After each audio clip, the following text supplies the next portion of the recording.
Assistant டைரக்டராக இருக்கிறப்போ என் கூடவே சேர்ந்து சில பேர் வந்து அசிஸ்டன்ட் டைரக்டராக அப்படியே வந்து தன்னுடைய வாழ்க்கையை ஆரம்பித்தாங்க. நிறைய பேர் எனக்கு தெரியும். ஸோ அதில் வந்து சுரேஷ் வந்து எனக்கு வந்து நான் அசிஸ்டன்ட் டைரக்டராக இருக்கிறப்பவே என்னுடைய காலேஜில் நான் இருக்கிறப்பவும் சரி, எனக்கு நல்லா தெரிஞ்ச ஒரு என்னுடைய ஜூனியர் சுரேஷ்.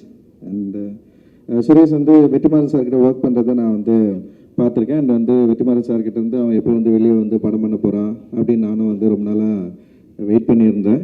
அண்டு சிறைன்னு ஒரு படம் எடுக்கிறதா நான் கேள்விப்பட்டேன். கொஞ்சம் இந்த ஃபோட்டோஸ் எல்லாம் பார்த்தேன், போஸ்டர்ஸ்லாம். சரி, வெற்றிமாறன் சார் மாதிரி ஒரு டைட்டில் டிசைன் வச்சுருக்கான் அப்படின்ற மாதிரி நான் வந்து பார்த்துட்டு இருந்தேன்.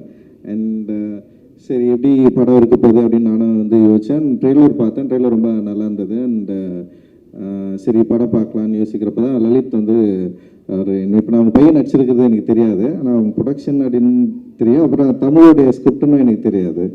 சரி, அதுக்கப்புறம் தான் நான் வந்து போய் பார்த்தேன், படம் பார்த்தேன். படம் கொடுத்த எக்ஸ்பீரியன்ஸ் தான் ரொம்ப முக்கியமானதாக நான் நினைக்கிறேன்.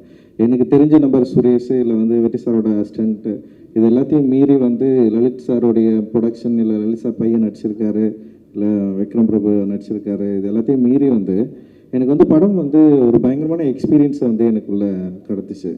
உண்மையிலேயே வந்து நான் என்ன யோசிப்பேன்னா, ஒரு டிரெக்டராக ஒரு ஆர்டிஸ்ட்டாக நம்ம அந்த சினிமாவுக்கு எவ்வளோ உண்மையாக இருக்கிறோம் அப்படின்னு தான் நான் எப்போவுமே யோசிப்பேன். நான் அந்த கலைக்கு வந்து ரொம்ப